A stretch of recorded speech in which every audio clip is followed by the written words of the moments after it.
It was winter, about a week before Christmas, when I started working third shift at the warehouse. I'd just moved into a new apartment. Nothing fancy, just a one-bedroom in a 5-floor building, half empty and dead quiet most of the time. Rent was cheap.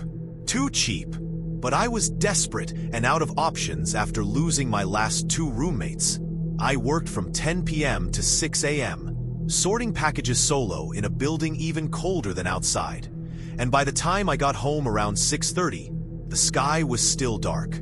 I'd make myself a coffee, sink into my couch, and hope to fall asleep before the rest of the world started waking up. But the truth is, I never slept easily in that place. There was a hum that came from somewhere above the ceiling. Sometimes it kicked in right as I closed my eyes. At first, I told myself it was just the heating vent or old pipes. Every building has quirks, right? But it wasn't consistent. It didn't follow any pattern. Sometimes I wouldn't hear it for a full day. Sometimes it started up the moment I walked into the room. The sound was a soft rattle, almost like someone shifting their weight. Light pausing, then shifting again. About a month after moving in, I started leaving the bedroom light on. I'd wake up with this gut feeling that something had moved just out of view. And this wasn't just in my head. My cat, Jasper, would suddenly snap upright during the night, ears stiff, eyes locked on the ceiling corner above my bed. No matter how many times I shined my phone's flashlight up there, I saw nothing. No holes, no insects, no reason. It wasn't until the second week of February that things escalated. I was home one morning, dead tired after a long shift, lying on the couch half asleep when I heard the metallic clink. Then a quick scuffle right above me, like feet dragging across sheet metal. My first instinct? Raccoons. Maybe squirrels. So I grabbed my mop and tapped the ceiling. The sound stopped immediately.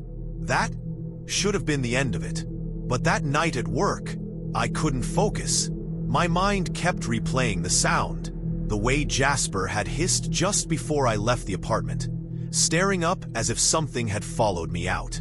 I decided I'd check the vents when I got home, for peace of mind. It was stupid, really. What did I know about HVAC systems? But when I climbed onto the kitchen counter, unscrewed the overhead vent grate, and peered in with my phone flashlight, I saw something. About 3 feet in, something metal glinted in the light. I reached further, fingers shaking, and pulled it out. It was a small flathead screwdriver. Old, rusted. That messed with me. Why would there be a loose screwdriver just resting in the vent above my kitchen? My landlord swore no maintenance had been done for over a year. I asked him if anyone else had reported strange noises, maybe rodents in other units. He said no. Most of the other apartments were empty, except for one on 5C, which made sense when I realized my unit was 4C. It hit me. Whoever it was, if someone was crawling through the vents, they'd have direct access from above. That same day, I called out of work. Couldn't sleep. Every creak made me jump. And around 3 a.m. that night, I heard it again. The rattle. Soft, slow dragging. Louder than it had ever been before. I went into the kitchen and stared up at the vent. This wasn't a rodent. I knew it deep in my gut. The weight was too heavy, too calculated. Something was crawling. Human. I could hear elbows or knees brushing against metal. Then silence. I backed away, picked up my phone, and opened the camera. I hit record and slowly reached up, holding the screen toward the vent, praying nothing would appear. For a few seconds, there was only blackness. Then, eyes. Too wide, white shapes with pinprick black pupils in the center, blinking, staring directly into the camera from inside the goddamn vent. My phone dropped. I screamed, grabbed Jasper off the floor, and booked it out the door without shoes or a jacket. The police came maybe 10 minutes later. I told them everything, showed them the footage, but the video glitched where the eyes had been. The officer said it was just condensation or some reflection from the flashlight. They still did a check though. Climbed into the 5th floor unit. It was empty, unfurnished. No one had rented it in months. But here's where it got really strange. In that unit, inside the vent access of the living room wall, behind a panel, they found something. A sleeping bag, food wrappers, empty water bottles, a torn, moldy duffel bag filled with clothes and a notebook. Scribbles, random words, dozens of pages of phrases over and over that made no sense, except one sentence repeated about 20 times. I like the quiet one below. He never complains. I never went back to that apartment. Broke the lease. Left 3 months rent behind. The police never found him. Some detective theorized it was a homeless man who somehow broke into the building during construction and had been living between vents. But no fingerprints, no ID, nothing. The landlord changed the locks and sealed the vents, I heard. But sometimes I still hear that sound. In other buildings, other ceilings.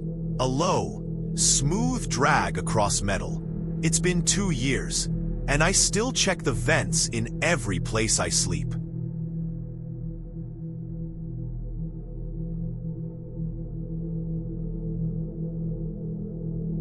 There are some stories I don't tell in full, not because I'm afraid no one will believe me, but because I'm afraid someone will. This happened during the summer of 2018, when I was living alone in a tiny rental house out in western Colorado. I had taken a job as a night operator at the local water treatment facility. Working solo shifts, I was the guy who sat in front of a bunch of monitors from midnight to 8 a.m., making sure everything didn't suddenly overflow or blow up. My house was a 25-minute drive from the plant. There were no streetlights for the first 10 miles, and I didn't even have a neighbor within shouting distance. It was quiet, ridiculously quiet, peaceful during the day, terrifying after 10 p.m. I'd been working there for about 4 months when I got the call. It was 3:12 a.m. I remember the exact time because the screen on the desk phone lit up, and I glanced at the clock instinctively. I shouldn't have gotten any calls. It was illegal for outside lines to contact the plant after hours unless it was an emergency or a direct pre-programmed call from central office, neither of which had ever come through before. But that night, the phone rang. 1 ring, 2. I hesitated, then picked up. Water facility control. This is Alex. There was silence. Then, a soft click, like someone removing their finger from a mute button. A woman's voice. Don't let him in. The voice cracked like it had been crying. I froze. Hello? Another click. The line went dead. I checked the caller ID. No number. Just a dash on the screen. No history. No record of the call afterward. I sat there for a moment stunned. Was it a prank? Some line crossover? I don't know what compelled me, but I got up and checked the external camera system. There were 4 black and white feeds in front of me. North gate, south gate, rear lot, and the main entrance. All clear. Then, just as I was about to sit down again, the south gate feed distorted. Just for a second, a flicker of static, then a flash of something tall moving past the left edge of the frame. No real shape, just motion. I stared at the screen, rechecked the footage log, but it hadn't saved. The entire buffer for the last 60 seconds had somehow failed to record. This was a government-run facility. Everything gets recorded. The system doesn't just fail. I stood there watching the south camera when the temperature in the room suddenly dropped. There's no other way to explain it. It was as if all the warmth was just yanked out of the air. I could see my breath. A loud crack echoed through the facility. Something heavy striking metal. That's when the building's front motion sensor clicked on. The floodlight by the entrance lit up, triggered by something or someone outside. I leaned forward and switched the main monitor to live display. There, in the grainy feed, was a person, tall, stock still, not facing the camera, but standing directly in front of the locked main doors, wearing what looked like a maintenance uniform. But I knew every employee, every shift rotation. No overnight maintenance was scheduled. No one, besides me, should be there. He stood there, unmoving. I picked up the radio. "This is Alex in Command Room Alpha. I have a visual on an unidentified individual at the main entrance. Please respond." Silence came back. I tried again. "Require status check for nearby patrols." Nothing. I switched to the outgoing line to call the local sheriff station. Line dead. No dial tone. Cell signal? 1 bar. When I dialed 911, it didn't even ring. Panic started to slip in. I went to the breaker panel in the back. Maybe a power anomaly. Or maybe I just wanted to feel like I had some control. As I opened the panel, the overhead fluorescence in the hallway fizzled and died. Pitch black. I heard footsteps from the direction of the front lobby. But they weren't walking in. They were circling the building. Heavy, measured, metal to cement. Not rushed, like someone making a point of letting me hear every move they made. That's when a loud clang hit the rear delivery door. Instinctively, I ran to the rear camera monitor, switched to live feed. Nothing. Then, as I stared, a face slid slowly into frame, like someone had crept just barely close enough to peek, but not enough to show their whole body. Pale eyes, no expression, just peering. The head was tilted slightly, like they were listening for something. I let out a breath I'd been holding and stepped back from the desk, heart pounding. Then the backup generator kicked in. Lights flicked overhead. Everything went normal. I looked back at the screen. The man was gone. Within 30 seconds, the south gate camera picked up a motion, the gate slowly opening. Though it was magnetic and required an access code or the override key from inside. No code, no override, no person on the camera. I locked the room, stayed inside until morning. When the day shift supervisor arrived and I explained what happened, he took it seriously at first, until they checked the surveillance system storage and found it corrupted from 3:04 a.m. to 3:58 a.m. Just like the call. No logs, no saved recording, just a missing hour. They called it a glitch. I called it lucky, because later that week, I deep cleaned the operator desk and opened a drawer no one ever really used. Inside was a small, folded piece of paper, old, yellowed, covered in smudged handwriting. The ink was blurred but still readable. Just 5 words. If they call, don't answer. I quit 2 days later. I've never told anyone outside a few friends what truly happened that night. I still don't know who she was, the voice on the phone, or the man in uniform. But I do know 2 things. Some places were never meant to be manned alone. When the phone rings at 3:12 a.m., I don't answer anymore.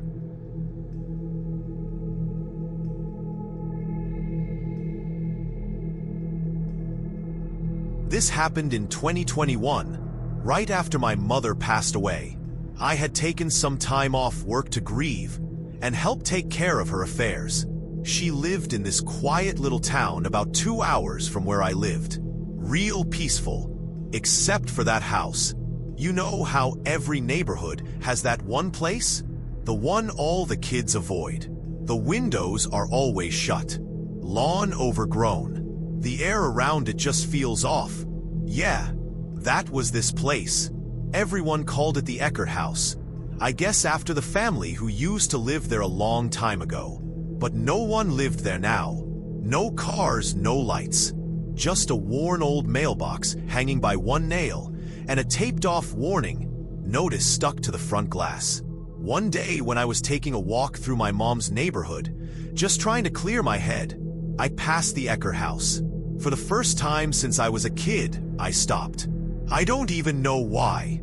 It was dusk, purplish clouds hanging low overhead. The front gate was slightly open. I know it sounds stupid, but something in me just whispered, "Go in." Curiosity? Grief? Something else? I pushed open the gate, which creaked exactly like a horror movie. There was no car in the driveway, grass up to my knees. As I stepped onto the porch, the air dropped by what felt like 10 degrees, and the front door, the one that's always been boarded, was ajar. Something was wrong immediately.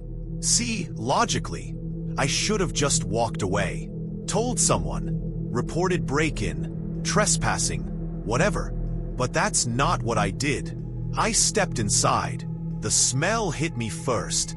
Dust, mold, and something sour underneath it all.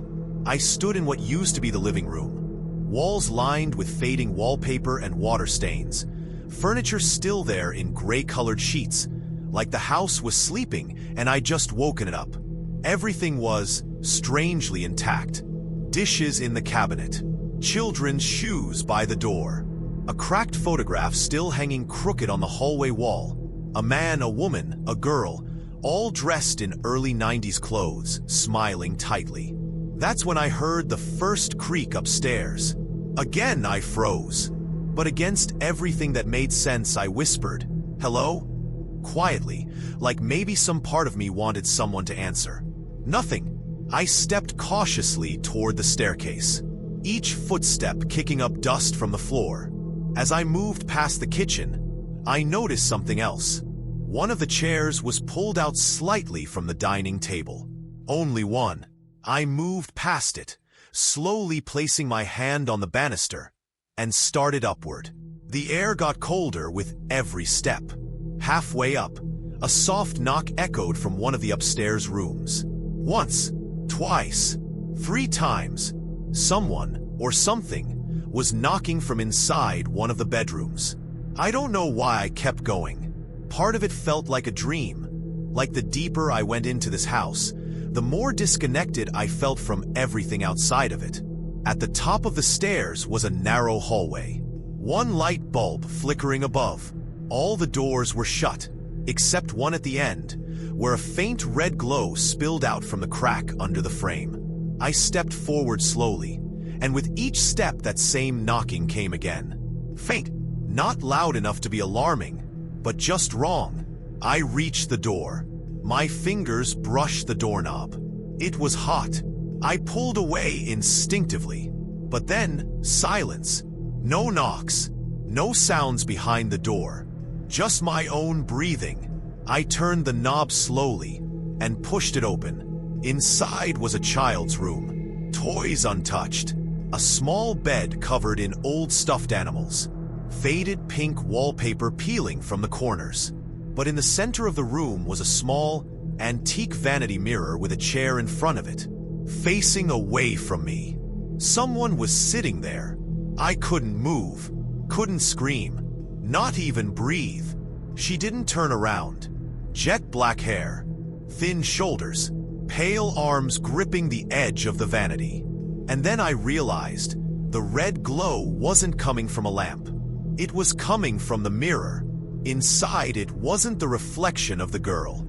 It was a hallway just like the one I just walked through. And someone, I swear, someone was standing inside the mirror hall, facing the mirror, facing me. Then the girl spoke, not with her mouth, but I heard it, felt it in the back of my skull. "You shouldn't be here." I staggered backward, hit the doorframe. The mirror sparked. Actual sparks flew from the base like someone had thrown water into a socket. I turned and ran. Down the hall, the stairs, into the living room. But nothing looked the same anymore.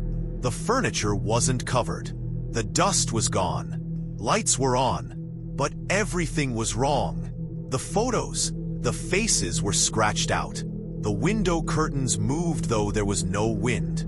And someone was weeping softly behind the locked door nearest the front. I tried the handle. Nothing. I backed away. Then I heard it. Footsteps. Fast, heavy, coming down the stairs behind me. I bolted for the front door, which was somehow wide open now, just blackness beyond it. No porch light, no sky. I sprinted through it and found myself back on the sidewalk, in front of the Eckert house. No lights, door nailed shut, gate closed, no footprints on the grass. But my palms were scratched, my shirt was ripped, and my heart felt like it wasn't mine anymore. I stood there for a long time, staring at that place. Now here's the part that still wakes me up in a cold sweat. I went home, opened up my phone, and searched Eckert House, thinking maybe I'd find some old article or record. And I did. A name. Lila Eckert, age 9. Disappeared from her home in 1992. Last seen playing in her upstairs bedroom. The case was never solved. Pulled up a poor quality photo. It was her, the girl in the chair. I haven't been back to that street since. But some nights, when I'm tired and everything's too quiet, I swear I hear that knock. What? Twice? 3 times. I wish I could say that telling these stories made me feel better, that getting them off my chest helped me sleep easier, that it made the nightmares fade or the memories blur. But it never does. The truth is, I only chose these 3 stories because they've never left me. Each one took something from me I've never gotten back. Time, sleep, confidence, sanity. They don't fit into the kinds of conversations people normally have. You can't just casually talk about the man in your ceiling vents, or a disembodied voice warning you at precisely 3:12 a.m., or a child lost in time, still trapped in a house no one wants to acknowledge was ever truly there. You keep that kind of stuff to yourself, especially when no one else seems to remember it the way you do. That's what really gets under your skin. The way everything else keeps moving forward like it never happened, but you stay stuck right there, frozen in that moment like it never really ended for you. I've thought for a long time about why these things happen to me. I don't believe I'm cursed. I'm not psychic. I didn't dabble in anything dark or invite anything in. I'm just a normal person who happened to be in the wrong place at the exact right moment for something unexplainable to notice me. And in every one of those cases, that's the part that stays with me the most. How casual it all was at the beginning. The vent noises? I ignored them for weeks. Just old pipes, I told myself. The phone call? It lasted less than 10 seconds. One quick sentence. That's it. And the house? I walked in because the door was open. That's all it ever takes. One moment. One choice, one breath too curious, one step too far, and then you cross into something you can't walk back from. Back when I was still reeling from the Eckert House nightmare, I tried to tell my therapist everything. Months of bottled-up pressure exploded out of me over 2 sessions. I laid it all out in perfect detail, what I saw, what I heard, even that damn mirror. She didn't laugh. She didn't look skeptical. She just leaned forward and said something I'll never forget. She said, "There are places where things find gaps in the rules, like holes in a screen door. You don't have to know why they reach through. You just have to pray they don't pick you again." After that, I stopped trying to make sense of any of it. I went back through phone records from my old job. Couldn't find a trace of the 3:12 a.m. call. I hired someone through a subreddit to try and pull archived security footage from the night shift. Nothing. And that mirror? Torn down. I checked the house one last time before I moved my mom's belongings into storage. Someone had bolted the front door shut, and the windows were covered from the inside, like someone didn't want the house looking out anymore. I think that's what people don't understand. When you go through something like that, it's not just about what happened. It's about how the world keeps pretending it didn't. How every system you believed in, security footage, locks, reports, even time, just stops working for the hour it needs to. and then starts back up like normal right after, erasing all evidence that you were ever in danger. And if the world doesn't acknowledge it, was it even real? That's where the real horror starts. After it's all over, when you're left alone with your own memory of it, that's when the doubts creep in. And here's what those doubts sound like. Are you being paranoid? Are you sure you didn't imagine it? Was the screw in the vent really a sign of anything? Could the woman on the phone have been a prank call? Maybe the girl at the vanity was just a shadow, a memory, a dream. But then you remember the scratches on your skin, or the eyes in the dark that stared directly back, or the objects you still have, the screwdriver, the melted fuse, the child's photo you can't bring yourself to throw out. They're small things, physical, tangible, but they're all you have to convince yourself it really happened. Sometimes I wish it hadn't, that I could just write this off as some long series of hallucinations. Sleep deprivation, stress, but things like that don't leave behind calls with no origin. They don't cause cameras to fail at the exact second someone peers into the lens. They don't leave footprints where no doors opened. And they sure as hell don't speak directly into your thoughts. No, these weren't dreams. They weren't ghosts either. They were intrusions from something beyond normal, beyond rules. Not always malicious, but always interested. And that's maybe worse, because if something's evil, you fight it. You deal with it. You call a priest or a cop, or an expert who knows what to do. But when something just watches you, when it mimics you, studies you, bleeds in at the edges of logic just to see how you react, that's not evil. That's curiosity. That's worse. That's the kind of thing that might still be watching now. It's a funny thing, what your mind holds onto. People assume it's the big, loud moments that haunt you. The screams, the chase, the moment you look something unexplainable dead in the face. But I remember the quiet afterward. I remember standing in front of my kitchen sink days after the vent incident, rinsing a dish, when I realized I was watching the ceiling more than the plate. Watching it like it had secrets it hadn't told me yet. Like it might open its mouth again. I remember the way my hand now always hovers a split second longer before turning on a light switch, just listening. I remember how I now wake up at 3:11 a.m. without fail. And how I've never once waited to see if the phone rings again. That's the kind of damage these things leave you with. Not always scars, but adjustments. Permanent ones. A new rhythm for how you walk through life. A new caution in every habit. Like a second set of instincts you didn't ask for. People love to say, it's all in your head. What they never ask is, what happens when what's in your head becomes smarter than you? Because I swear to you, the things I've encountered, they adapt. They learn you. They learn your patterns. Your fear responses, the way you breathe when you're lying, when you hesitate, when you freeze. They wait, they watch, and then they move, just when they know your mind will do the rest. That's the real horror. It's not that we're alone. It's that maybe we're never truly unseen. You know, ever since that mirror in the Eckert house, I've had this thought I can't shake. What if what I saw wasn't a child at all? What if it was just a mimic? Something that had lived in that place long enough to become what people expected to see? A projection. A lure. Not malicious, just curious. And what if the man in uniform wasn't trying to get in? What if he was trying to get back out?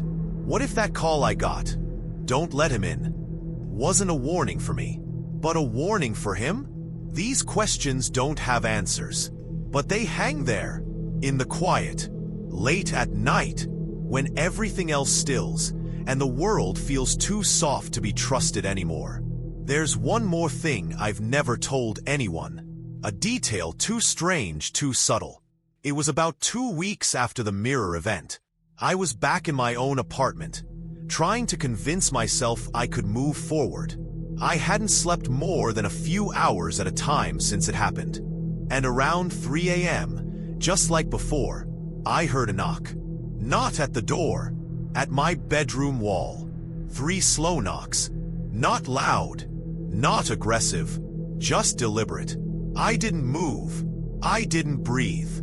For minutes, I just lay there, heart ricocheting off my ribs, staring at the wall. Then I spoke. Not loudly, just enough to be heard. I said, "Please, not tonight." A breath passed. 2. Then came a sound I will never forget. The softest whimper, barely audible, muffled, like breathing through drywall. Like someone understood.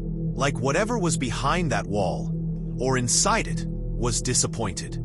Because it left. No scraping, no bedsheets pulled tight, no sharp cold, just nothing. Silence. Sleep for the first time in weeks. I never told a soul.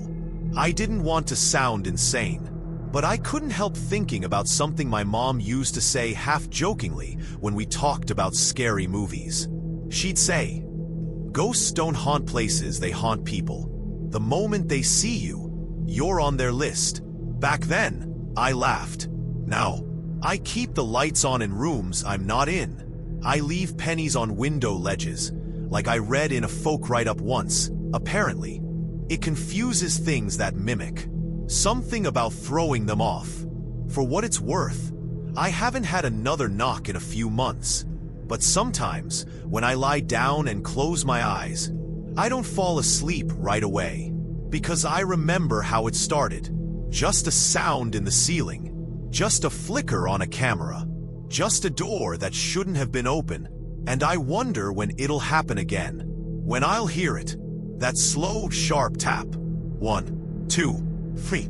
Maybe next time it won't be at the wall. Maybe it'll be at the window. Or the mirror. Or my own thoughts. Maybe next time I won't even hear it. Maybe it'll already be here. Already listening. Because the scariest part isn't the stories themselves. It's what they prepare you for. What waits in the silence after you finish watching. If you made it to the end of this video, maybe you're fine. Maybe it won't come back.